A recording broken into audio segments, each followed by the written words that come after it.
In brightest day, in blackest night, all other podcasts tremble in fright. Losers cower before the power. Orange is lust and blues you can trust. Indigos feel and white ones heal. Yellow scare and green ones dare. That sapphire love and black hands glove will rock your foundation without hesitation. Chad and Marge face evil's might. Respect their power, for they'll make you see the light.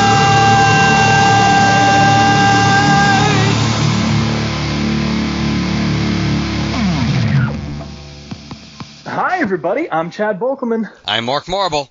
And this is the LanternCast. Episode 365. That's right. We're back. I say we're back. I guess for the listeners, it's almost like we didn't miss a beat, huh? I know, but it seems that I realized that even when I wrote up when I was writing up last week's episode and said we're still recovering from the JLMA Blackest Night thing, and I'm thinking, well, technically, we already did the Godzilla thing afterwards, right? And right. and then so I'm thinking, well, it's not as much of a recovery, but it just kind of seems like it, because so much of the planning stage and everything leading up through May was all built around that. So it just seems like we needed a break no matter what. Oh yeah, and of course from my side of things, everything has been hell in a handbasket. That's right. Chad did his best not to be homeless. No, not recording from the dumpster on the corner tonight. Oh yeah, and I'll just share it with you guys so you know what we're talking about here. I had to move recently. And basically the way I live, I have roommates, but we're all on our own individual lease. I just moved into a new place. I don't remember what the old rent was. They forced me to move into a smaller place. My rent is like $575 a month, everything included. But you live with other people. It's on a sketchy side of town or whatever. So May 15th, I'm told in an email very nicely that I have until June 1st to renew my lease if I want to continue living there. Okay, all it says is, do you want to renew your lease? It says nothing about you have to change apartments. May 24th, I get a strongly worded printed document on my door that essentially says the verbiage, we don't want you to renew your lease here anymore. And by the way, your lease ends July 24th. So basically saying, get the hell out of here. I go down there the next morning to figure out what the hell is going on. And I'm told that nobody's responding to the email that they sent. So corporate decided that they should be sending out this letter to get people to respond. So I'm like, so corporate told you to lie and scare the piss out of everybody is essentially what you just told me. But okay, what's going on? And then they say, oh yeah, by the way, your particular layout, because it's a 3-bedroom, but there's a master, and I was paying for the master, and the 2 other roommates shared a bathroom. They were going to do something different with that layout and weren't going to do the roommate matching thing anymore. So I can't be there anymore. If I want to continue living in this complex, I either have to, my 2 choices are move out July 24th, which I was completely unprepared for, or change the apartment, move to a different unit in the same complex. Okay, I decided to do that because I don't know, 2 months is to me not enough time to find and research a new good place to live. So it's like, all right, whatever, I'll just renew, we'll be fine. I got a couple of months to save up some money to pay some movers because I'm 32. No one asks their friends and family to move them when they get older like that anymore. Nobody does the whole pizza and beer thing anymore. And then on the 30th, 5 days later, I get a note on my door saying, congratulations, you're transitioning into a new apartment. Your move-in date is June 7th. So I went from May 15th, being told in an email very nicely, very short, hey, if you want to renew, you need to do it by June 1st, to being forced into a smaller apartment with a move-in date of June 7th. And that's not even enough time for me to save up money to pay a mover. So I have to, mind you, you guys all know as listeners, Mark, you know, my back's been out. I've been going to the chiropractor for a long time. So I can't move diddly squat. And I don't have any time to save up for movers. So I have to ask friends and family to come essentially not only help me move, but essentially do it for me into a third floor apartment in June in Texas. So that's what I've been going through. Oh, stop complaining, Chad. No, I'm kidding. One. Oh, it's a nightmare. But, you know, I'm finally getting enough mobility a little bit back in my back so where I can start unpacking. So I'm starting to make this place my own, and we'll see how much I settle in. But, yeah, it's been a nightmare over on my side of the aisle, guys. But nobody cares. We're here to talk about Green Lantern number 8. Yes. The Green Lantern, which is right in Mr. Bokelman's wheelhouse. That is correct. Now I feel like you've answered this for me a dozen times, especially on the episode of the Green Lantern Green Arrow where you were on with me, and it was Ryan that was on as well, right? Correct. And we were talking about the iconic drugs issue. So have you remind people, if they maybe didn't listen to that spinoff episode, what's your experience with the classic Green Arrow Green Lantern run? Not much. I know okay. Of it. I know of it anecdotally. I know of the importance and the relevance thereof, but I am not that familiar with it overall. But you did read it for the two issues we went over for that. Remember some of the imagery and some of the stuff we talked about. So this is a good place. So we're gonna do, and we'll make some references later on. But the Green Lantern Green Arrow team reunited against the terrifying new menace on our street. And the title of the story on the cover is Space Junkies. I have the damn alternate cover. What is the alternate cover? It's Hal with a green sword. Yeah, the digital doesn't have that. It usually shows me. It sucks, trust me. I was picking up this issue so late. When I picked it up today, I didn't even bother looking to see if he had any more of the original. As soon as I saw the cover, I said, "Oh, this sucks," but I just said I wasn't going to be bothered, to go look for the more acceptable mainstream cover. So we open up on Hedea Maxima, and this is a planet where killing has become a part of the culture. It's not illegal, but more of a, as the Guardian states here in sort of some narrative text, a evolutionary adaptation, because honor killings maintain a stable population and spare individuals of the degenerative horrors of old age. So that's how they sort of view killing. It's just sort of commonplace. A demon-looking being tells people he wants the Glory Gold to be killed, and he hires someone to do that by the name of Mr. Azomoza, something like that. As Mamza, yeah. As Mamza. And it turns out Glory Gold has fled to the planet Earth. Why is he upset at Glory Gold? The Glory Gold has taken his customer base, this new high, to another planet. So he says, I want you to, Mr. Asmamza, I want the whole planet whacked. And he says it's the planet soil, play on Earth. I earthed my pants.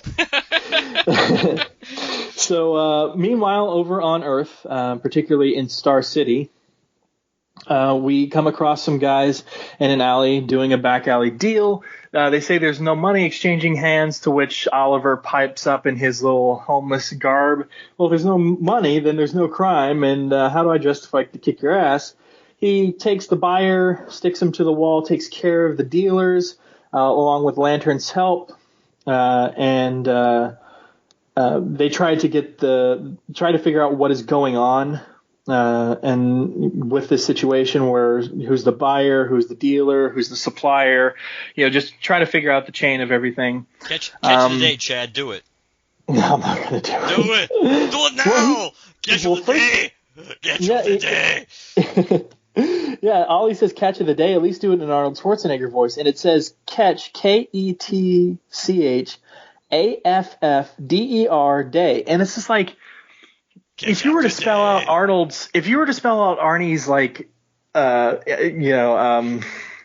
diction, that doesn't seem like Arnie specifically. Not the dur. Not so much. Yeah. Catch up the day. Well, maybe if you say it that way, I guess the dur. If you just don't say dur, catch up the day. Yeah, I guess. But yeah. I thought you though when I read that part. Yeah. So they go to try and take care of the buyer, and he is seeing nightmarish, twisted renditions of Hal and Oliver. They think he has died. They put him on a respirator, take him to the hospital. Cut to Ollie's apartment while Ollie is making his famous chili, and they're sort of catching up on old times. And after catching up, and I'm sure we'll go over this in sort of the recap stuff, they ask, what's in this jar here that the buyer was trying to get? Why did they anesthetize him? The ring reads the contents of the jar as active, informational footprints, bioelectric, auric field traces, echo personas, and Hal interrupts, says, souls, Ollie. Extraction hurts, hence the anesthetic. So they're basically trading in souls. They go to the port, to the docks, to figure out, where's the source of all this coming from. Hal has created a construct Pegasus for Ollie to ride. They go down and they see that one of the warehouses on the port has been impaled by a gigantic arrow, green arrow, and they talk about how it reminds them of the old times. And Hal says something I laughed at. This is exactly the sort of thing you would build when you had money to burn. The aeroplane. Talk about death traps. I loved flying that aeroplane. And then they go in. They notice a giant Robin Hood hat like Ollie wears. They stumble across the shipment being loaded up of the souls. They come across a giant green hand, which is connected to a giant green arrow, who Ollie recognizes as Xeen Arrow, Xeen. Hal tries to figure out what that means. Ollie says Speedy and him ran into him a long time ago, which we'll talk about in a moment.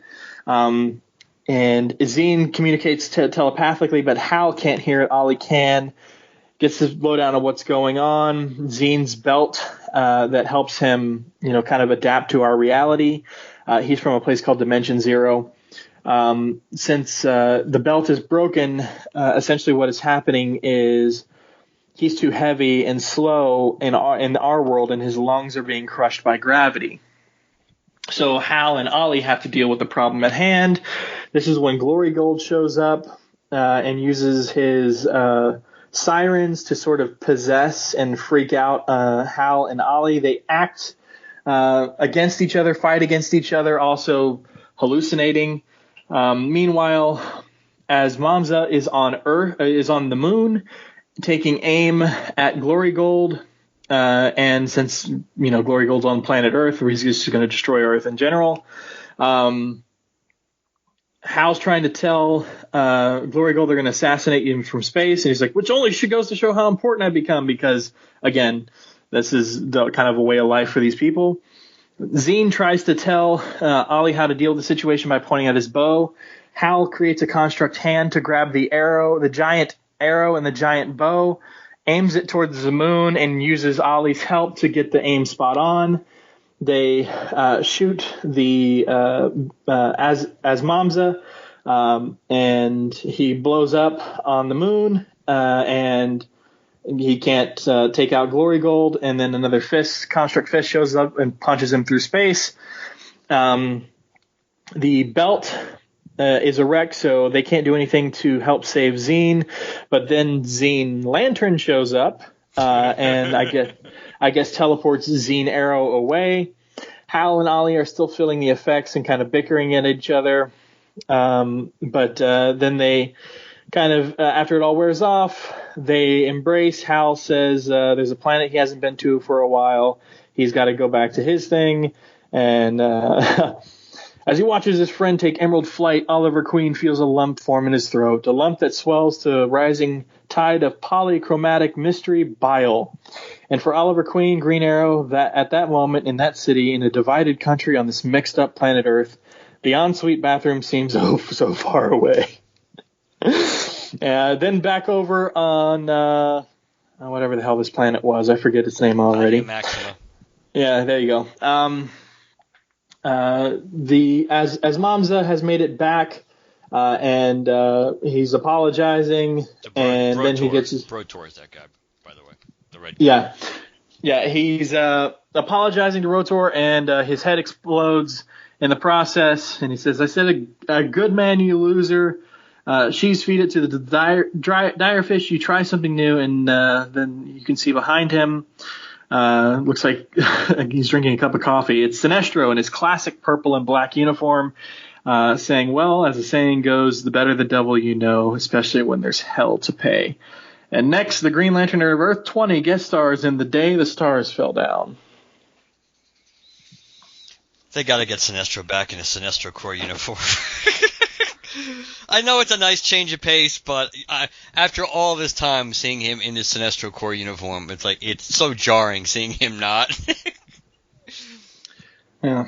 Zine Arrow, by the way, I just want to get out of the way. He's from Dimension Zero. He's large, just as you see him here. Took place in an early rendition of Green Arrow stories. We're talking back when Green Arrow looks like more like Robin Hood than the Neil Adams version, like a classic Green Arrow. Nothing more to really unpack there. It wasn't seen very much afterwards. So, but what are some of the things you noticed about this issue in terms of callbacks to the stuff that you have read with Green Lantern, Green Arrow? Well, I other than the fact that it's about drugs. Damn it, Chad! I'm done, man. I like when they're at Ollie's apartment or whatever, and it's like, this is an original Adams, right? So that was one. Mm-hmm. That was the one that stood out. Let's see. Well, obviously, I kind of like the reference to the giant hand and saying, like, not all the big green hands are for me or mine. That was just a nice touch, just in general, to your classic Hal, let alone your Hal and Ollie, which is so funny because, of course, Hal does make a giant fist later on in the story. Can't have it both ways, Hal. Let's see.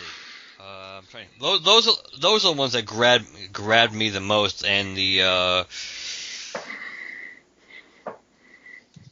besides, it's just kind of like a little bit of their bickering when they were both on drugs, or they were feeling the effect. It's like, or being the sirens, mostly the sirens. It's like I don't need the ring to kick your ass and all this stuff like that. But for the most part, that's that. And the art style reminded me a lot of that. I think the art style, especially Oliver, it just reminded me a lot of that era. Yeah, he's aping Neil a lot more here. I mean, there have been moments throughout this series where Liam Sharp's art has reminded you a lot of Neil Adams' artwork, especially a panel or two. But when you do a Green Lantern, Green Arrow team up, it's about drugs. Your art in certain places before has already looked a lot like Neil Adams. They're specifically doing this in a way to sort of call back to that era of Green Lantern, the 70s and the 80s. Like, I mean, how can you not just kind of purposely turn up your aping style a little bit more? One thing I noticed in particular, it's a very clever use to pull in Zine because it gives you the opportunity, because not only does this buyer towards the beginning of the story start tripping out and seeing distorted versions of Hal and Ollie, you also have the Zine characters sort of speaking to each other in the background of this, watching all this going on. So like they're already in our dimension trying to follow this path and everything like that. And then when Hal and Ollie start tripping later on because of those sirens, they see distorted versions of themselves. And if you remember from Green Lantern 85 and 86 of the Neil Adams Dan O'Neill run, you'll remember that they got dosed in those stories and saw trippy versions of themselves. Remember, there was a giant stretched out, wavy, distorted version of Hal in those stories, and it looks exactly like this. So it's cool to do this, because not only is it a callback to that trippy art that Neil did at the time to kind of convey the trippy nature of what's happening to them, but because that's being done, this first time that you see Zine Arrow and Zine Lantern, you're looking at them going, okay, well, I guess this must be the start of this very next panel where Hal says, I don't think he's seeing angels. You don't expect that. It doesn't really quite give it away. So I think that's really cool. Yes, I would say that's a nice touch. That was a good catch. I almost like this very beginning thing where the Guardian is telling us a bit about this planet for seemingly no reason. I almost rather the Guardian be our narrator. Oh, who was it? Yeah, our narrator, but specifically, was it House of Mystery or House of Secrets where Kane is the narrator? Yeah, that's what they would. Yeah, they would definitely do that in the. I would say. I think it was definitely House of Mystery that they did that in. I'm not sure if they did that in. It's House of Secrets or whatever. Because House of Mystery, The Unexpected, those were the ones I read regularly. So I'm pretty sure they did do that in House of Mystery. Okay, so I don't think I'd want this every time some exposition needs to happen. And I don't say I want this in place of the Ring doing things. But if we were going to have an introductory page for each one of these sort of trippy Morrison issues that threw us in an unfamiliar place and we needed some background knowledge on it, I would love if the first panel had a little Guardian pop up and be in this case, and I'll just read it verbatim, it tells us that we're on Hedea Maxima, and it's just this Guardian in his aura is pointing to the panels behind him saying, denizens of Hedea Maxima have developed an elaborate system of ritual killings to maintain a stable population and to spare individuals the degenerative horrors of old age. For this reason, on Hedea Maxima, murder is regarded not as a crime but an evolutionary adaptation. You may proceed. I think that's a really cool, maybe, I guess it could theoretically be overused or done wrong, but in this particular case, I thought it was kind of cool because they did this sort of thing in other issues in the past, especially if you're talking about them aping the 60s, the 70s and the 80s and trying to harken back to that era of DC Comics. We got this in other titles in the past, these little recaps or these little sort of almost fourth wall breaking moments where we're being spoken to as the audience. Right. I agree. I thought that was kind of cool. Yeah, it could be done wrong. No, but it could still. be. It threw me off for a second because I expected there to be more of it, on the next page when I first read it. But I did like it. I liked it as soon as it happened. I thought, that's pretty neat. And then, I think I wouldn't mind seeing that again. Yeah, I thought it was really clever use. What else? I think, okay, well, first of all, the fact that he has Ollie making chili, that's great because that happens a lot.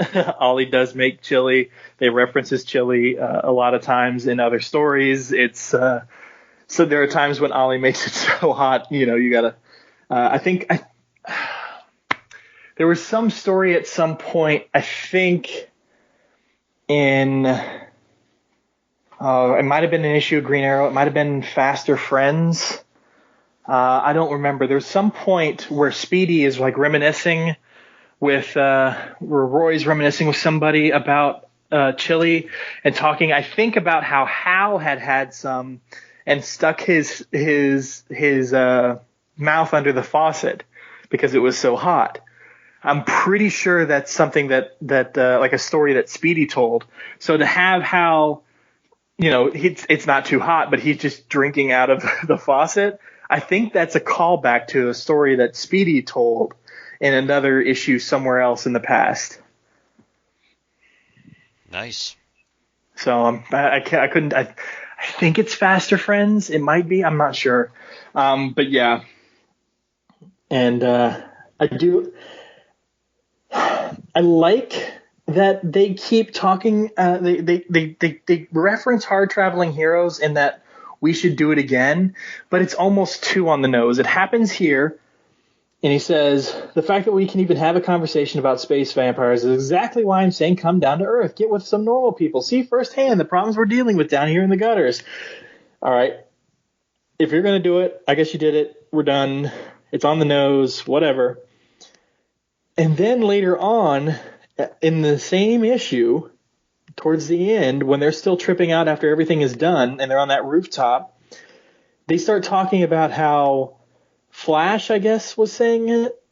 Yeah, he said, seriously, how we should hang out more. Everybody's a jackass these days and we never get time, brother. Flash said we should retrace our road trip.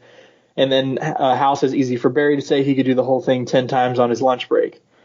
So they reference it twice, and it's just like, I mean, unless you're going to actually do it, do we need it that much on the nose? Like, you're doing great. You decided to team up Hal and Ollie again in this series that you're doing that very, very clearly is calling back to the 70s and 80s of these characters.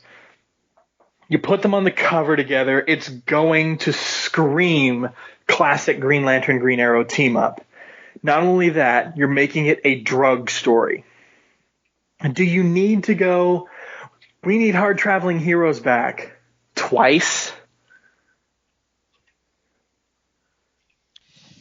Yeah, I think I see where you're going with that.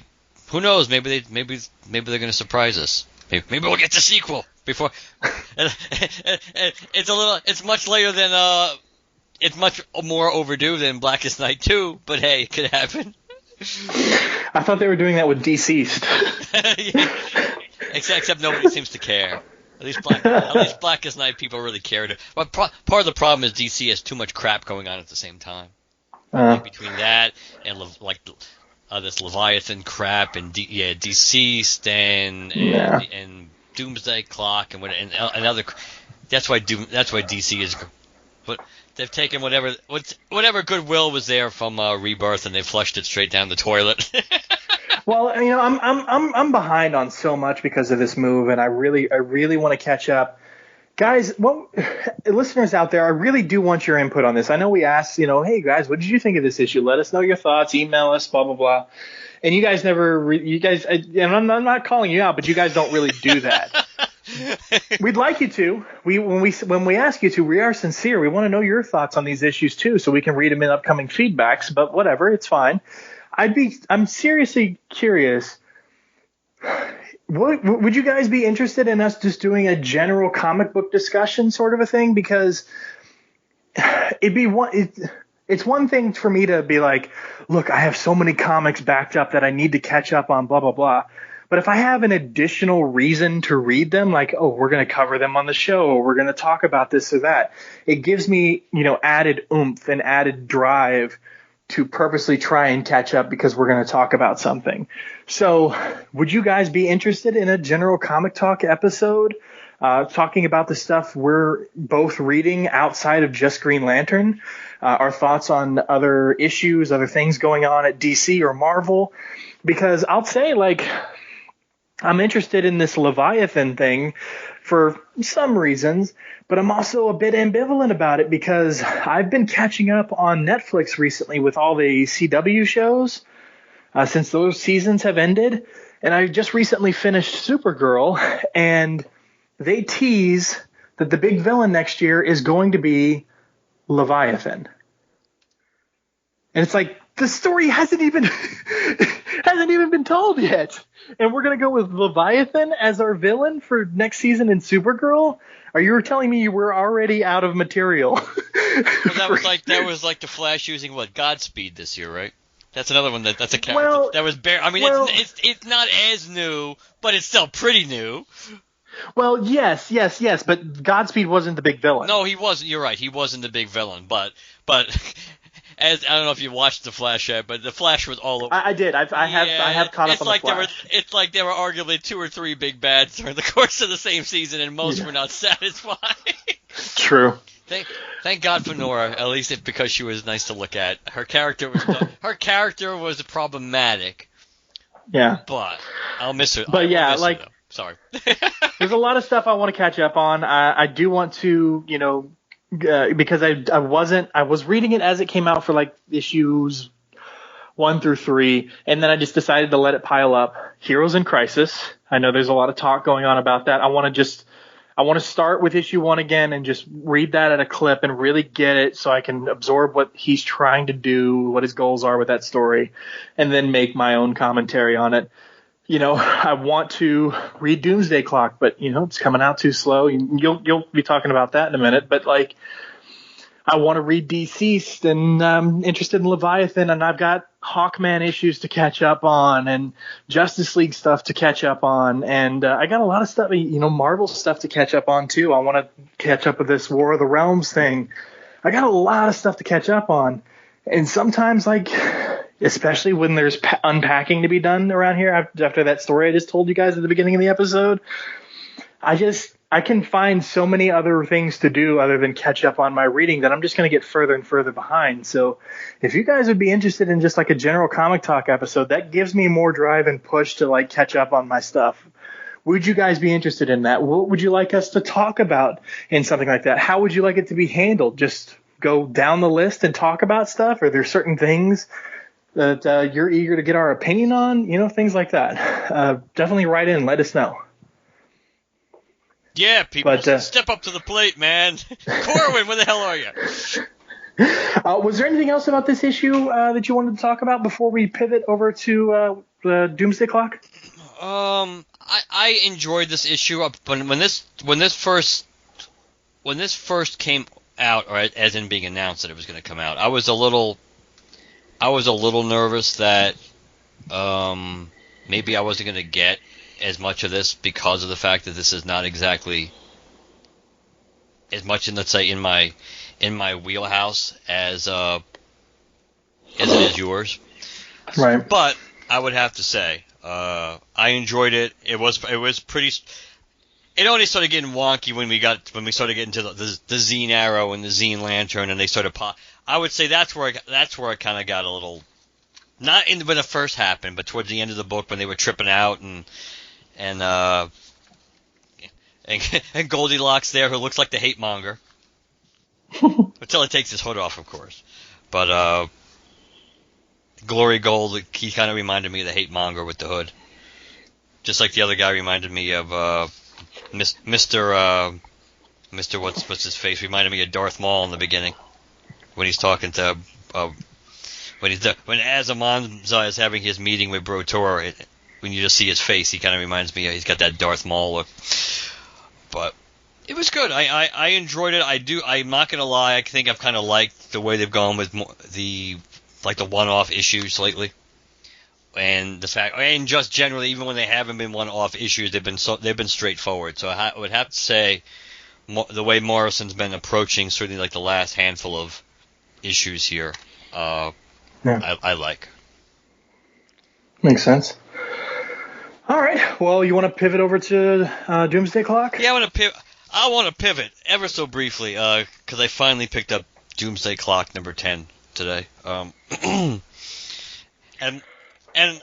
Doomsday Clock, and obviously those who follow us on Facebook know that I've made we've talked about it on the show, but I've made quite a few posts lamenting, and that's being very kind, the fact that this book has come out on such a horrible release schedule that and no matter how we slice it, we're getting close to 2 years for a 12-issue story, which is pathetic.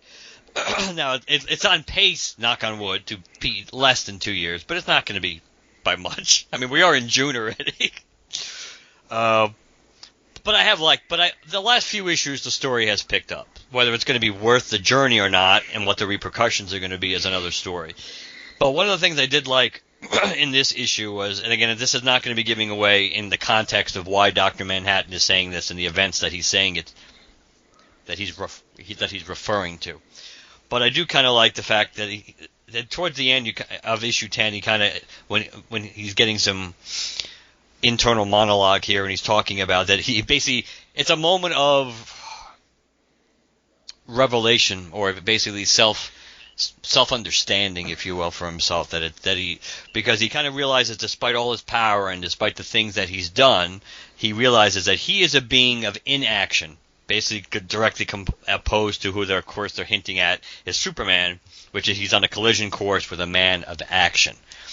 And just the way that's written, and he also goes, to this universe of hope, I have become the villain. So it kind of reminds me a little Parallax-esque. Classic, of course, Parallax-esque. But I just like that moment of basically self-analysis, self-discovery by Dr. Manhattan, that for all the power that he has, and the fact that he has done quite a few things and interfered, because that's why I don't want to go into specifics, but in that last panel he contradicts. He says, I did this as far as like a major event, but then he talks about how he didn't do anything when this happened. So he basically every moment of action, of dramatic action or of relevant action that he's taken, there's been another relevant action or something maybe he should have done that he just stood by and did nothing. And he just basically, he comes to the conclusion that he is, at the end of the day, he's just a being of inaction versus directly on a collision course with a man of action, which is Superman. So I just thought that was really good, a really good way of putting it, and a good Johns-ism, if you will. The issue was pretty good, just dealing with a lot of insight into Dr. Manhattan, and just also the way it chronicles Superman's up and down weird history of related to the different universes and timelines, and when he came to Earth, and when his parents were alive, when his parents died, things like that. I don't mean the Kryptonian parents, of course. I mean his Earthbound parents. How in the different incarnations of his origin, that sometimes they died when he was relatively young, and as we know, like during the reign of the Superman era, his parents were alive. During the certainly that part of it. So I just thought that was interesting. I thought that quote was pretty interesting. That's all. Yeah. All right. Well, I did want to do two things here real quick. Same thing, but a while back when we were doing the Godzilla episode, I put out a question. What do you guys, what topics should we talk about, relating to the world of comics and pop culture? If you ask us something, it doesn't guarantee that we'll answer it, but I didn't anticipate we were going to get that much out of Godzilla. I mean, don't get me wrong. I knew I was going to talk about it. I knew Mark and I were going to go back and forth on it. I just didn't know for how long. And I said we'd get back to those at a later date. I don't want to keep kicking those down the road. Dan got us a question, and Ian Harrington got us a question. Mark, I think I want to take Ian's first. Because I don't have an answer to this, but given your love of the movie genre, just in general of the movie industry, Ian just asked a very simple question: favorite fan films. Oh, I have not. That's right. I think you mentioned that. Yeah, I've not seen any. I've heard of some. I've heard there's a rated R dark Power Rangers movie out there that got me curious. Things like that. But I've never actually seen, that I know of, a fan film. I have watched some. I have watched there's some fan films. I know there's Michael Myers versus Jason, which actually I just Googled fan films now just to see if anything would remind me. I did watch that one. That was pretty good. There were some. Let's see, Darth Maul Apprentice, I think I did watch. That one was pretty good. Just looking at these to try to remind me of some of the titles on some of these things. But those are ones I definitely did watch. Those two, I thought they were the Freddy Michael versus Jason Evil Emerges. I think that was the one I'm talking about. Always thinking about. And there's other I've watched a bunch of horror. fan films. I haven't watched as many like Star Wars fan films and things like that. But those are off the top of my head. Those were the two. And Dirty Laundry. Like Dirty Laundry is kind of a borderline fan made one because it kind of is not. It's a little more official because it still has Tom Jane playing the Punisher again, but it's kind of like unofficially playing the Punisher. So it's kind of Right. so it kind of was like an unofficial sequel in a way to his Punisher movie with John Travolta. It's short, so it's a short, but I think it might qualify, but obviously it's not as typically just completely raw fan made. But those were the ones that came to mind. I know that there was one that was announced for 2019. I think I might have brought it up in our films we're looking forward to this year, but I can't. I think I know. Yeah, I think I remember you mentioning that.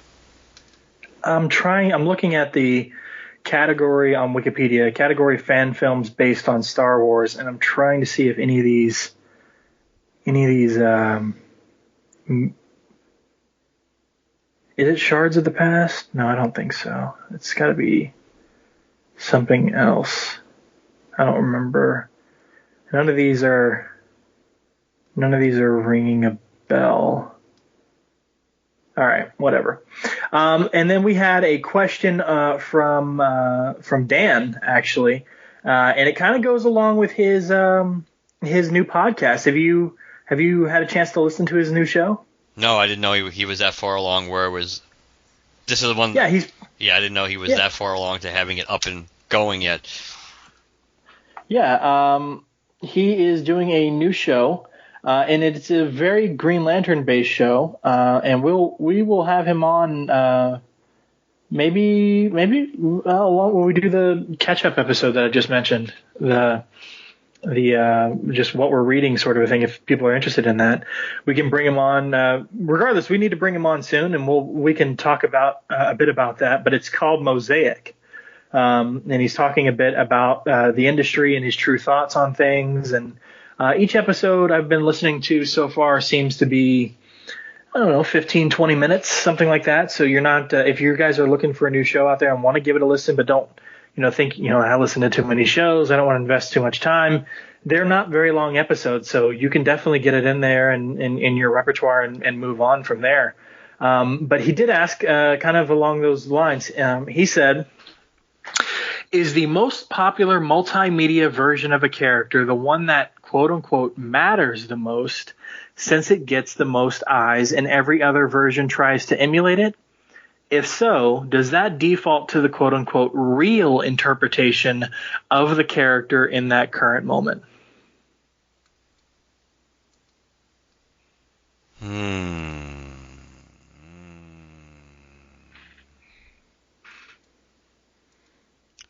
Say that one more time. Let me try to process it so I can come up with it. So, is the most popular multimedia version of a character the one that matters the most since it gets the most eyes and every other version tries to emulate it? If so, does that default then to the real interpretation of that character in that current moment? I would have to say, probably in the eyes of most people, then the answer would be yes. It would default in that moment to be what the real, because that's the way. That's the way. Let's say a huge percentage of people understand the character, and they wouldn't know, and they would not necessarily know. But if they don't have the background with the character to begin with, then they wouldn't know that that's not the things that they're seeing and dealing with are not part of its mythology. Traditionally, or always been part of its mythology, so something like a late add-on, as opposed to just like we know that from a comic book perspective that Wolverine's supposed to be really, really short, but for people who haven't read the comic books, they would have no idea. So that would not, let's say Hugh Jackman being as tall as he is. Nobody would think twice if you didn't have that background of the character.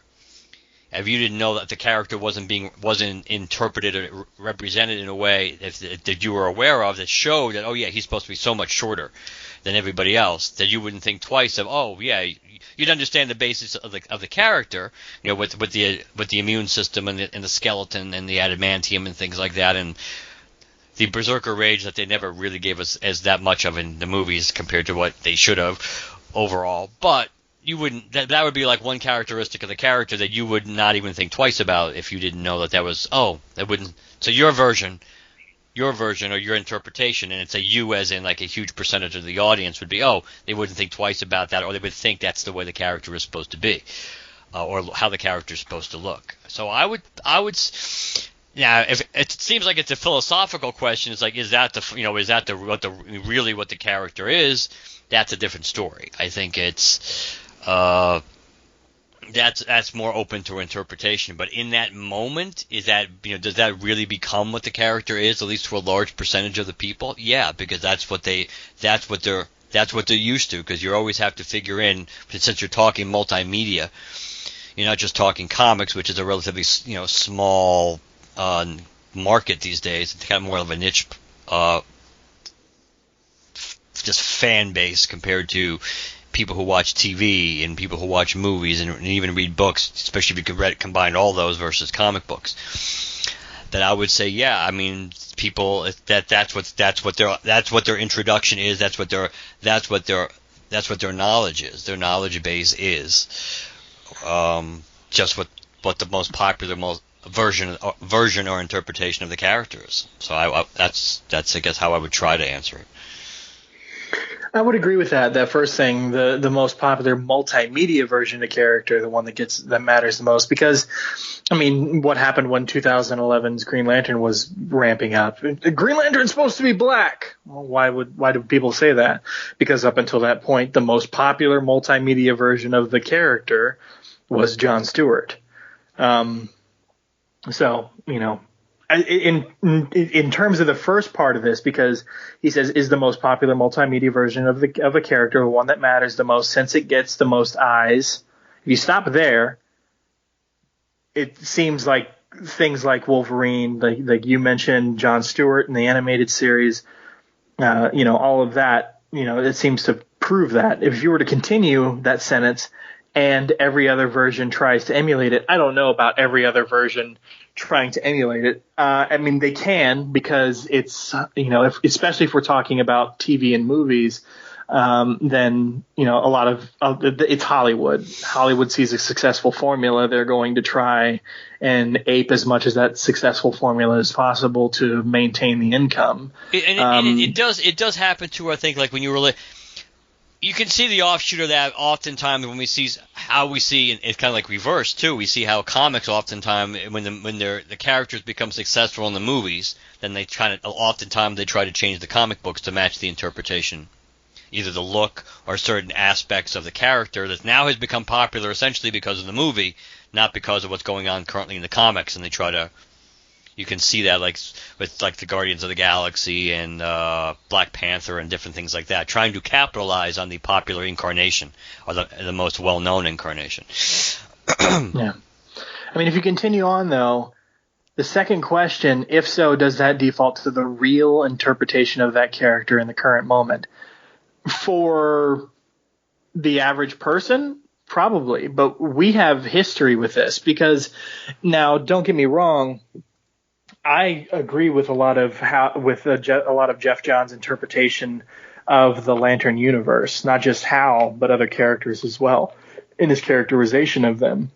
But if you were to ask the people who aren't a big fan of Johns, and not just like the I hate the emotional spectrum people, but the people who are true Green Lantern fans but they just don't like the Jeff Johns interpretation because they feel like the 80s version or whatever, the way he was characterized in the stories that were told therein, that is a more complete, cohesive sort of characterization of not just Hal, but the other characters within Hal's universe.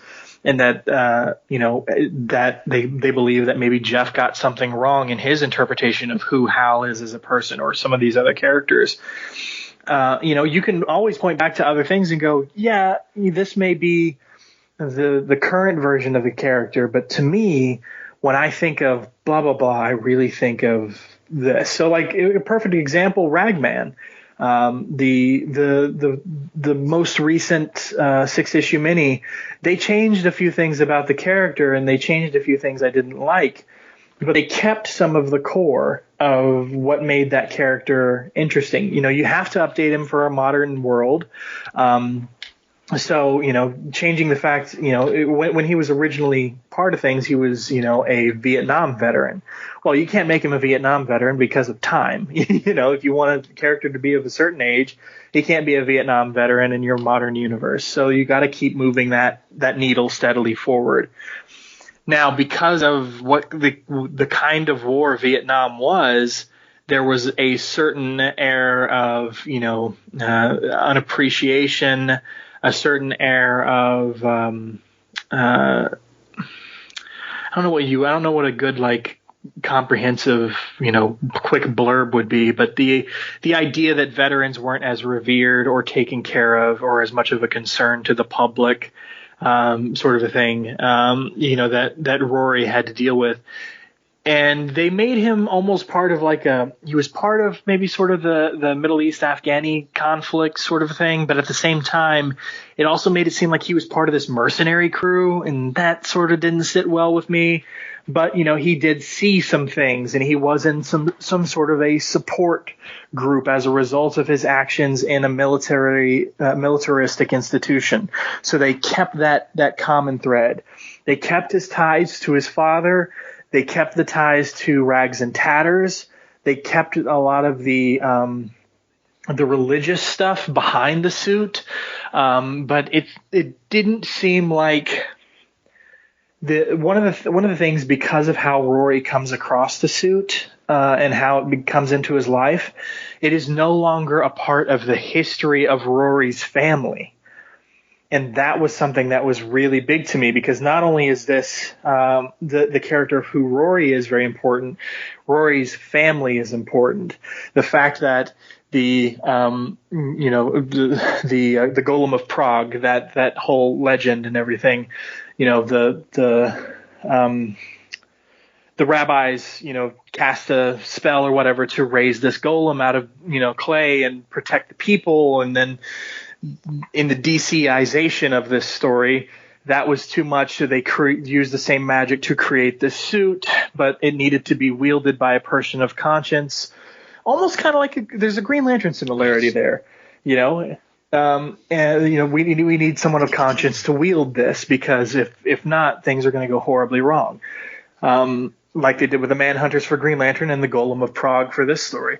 So by getting rid of that history, that his father, because in the 90s, the Pat Broderick art drawn and the Keith Giffen written 1993 story, or 1992, early 90s, the first Ragman series post-Crisis, they made it a whole lot more supernatural. This is when the Suit of Souls concept comes in.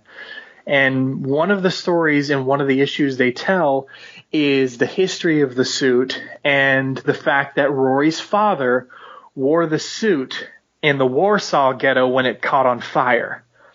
And because not only is fire one of the weaknesses of the suit, it's also, it caused fear in his father, and his father ran and abandoned his people.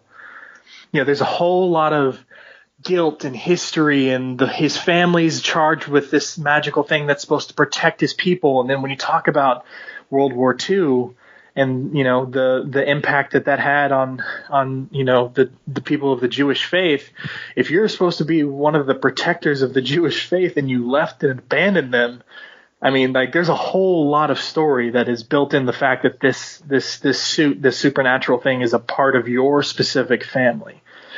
And by not having that in the new series, I felt like they lost something. So the new series, the most popular series, let's just be honest, Ragman isn't a character that people tend to remember. They go, oh, a new Ragman series. Oh, yeah, I guess that is a DC character. I guess I'll pick that up. So for a lot of people, that 6-issue series was the most popular, the most current, But is that the real Ragman? I'm not going to sit here and claim ownership and say, yeah, that's not the Ragman you guys should like. You're reading the wrong Ragman. They need to redo it. I'm just saying, when I think Ragman, there are some things missing from that interpretation that don't align at all with who I think Ragman is to his core. So. No, I get it. That makes sense. It's not so black and white. Let's put it that way. It's a pretty deep question, no matter how you try to answer it. So. For sure. All right. I didn't want to kick those cans down the road anymore. I wanted to definitely give them their due diligence. And I asked on social media with 30 minutes to spare, and we never ended up using them. So I wanted to make sure came through for those listeners. So thanks, guys. Dan, we will have you on the show soon. You can talk about your new show, Mosaic. Guys, definitely look it up. It's on iTunes.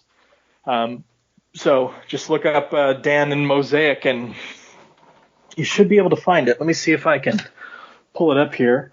But Dan reached out to us, and Ian reached out to us, and we did say that, hey, if you want us to do that sort of an episode where we're catching up on things, reach out to us and let us know how you'd like to see that done, or some certain topics you'd like us to discuss. So, Mark, if people want to do that and leave us some suggestions or feedback or anything like that, how do you suggest they do so? Easiest way to contact us is lanterncast@gmail.com. Website, not surprisingly, is lanterncast.com. We are on iTunes and Stitcher, so if you listen to us on either platform, please leave us a positive review. We are also on Facebook. We're on Twitter. Use hashtag GLCast to track us down on either one of those. And last but not least, the voicemail is 708-LANTERN. 708-LANTERN, and let us know what you think. All right. What's next in the pipeline? Do we have anything planned just yet? No, we have to talk. There's a bunch of possibilities. We have to talk. How dare it? It's time for the talk, Chad. So, yes, okay, here it is. If you want to listen to Dan's new show, if you want to listen to Dan's new show, it is Dan's Mosaic, and you can find it if you search for all one word, Mosaic Dan Podcast. So MOSAICDANPODCAST, all one word, Mosaic Dan Podcast. As of right now, he's got 3 episodes out, including including a 0 episode. So I would definitely recommend taking some time to, a lot of people will pick based on titles or subject matter which episodes of a podcast they listen to get a feel for what Dan's show is about and why he's doing it, why there's another Green Lantern show out there, especially from one of the founders of the LanternCast. I recommend listening to episode 0, where it really explains in detail what his goal is and that he's not really stepping on any toes here. He's just kind of doing his own thing, something he's kind of felt in his heart he should be doing for a while. So listen to that episode 0, who, what, and why. His job is to put us out of business. It's a singular focus. All right, guys. Well, thanks for listening, and we'll talk to you later. Good night, everybody. Good night.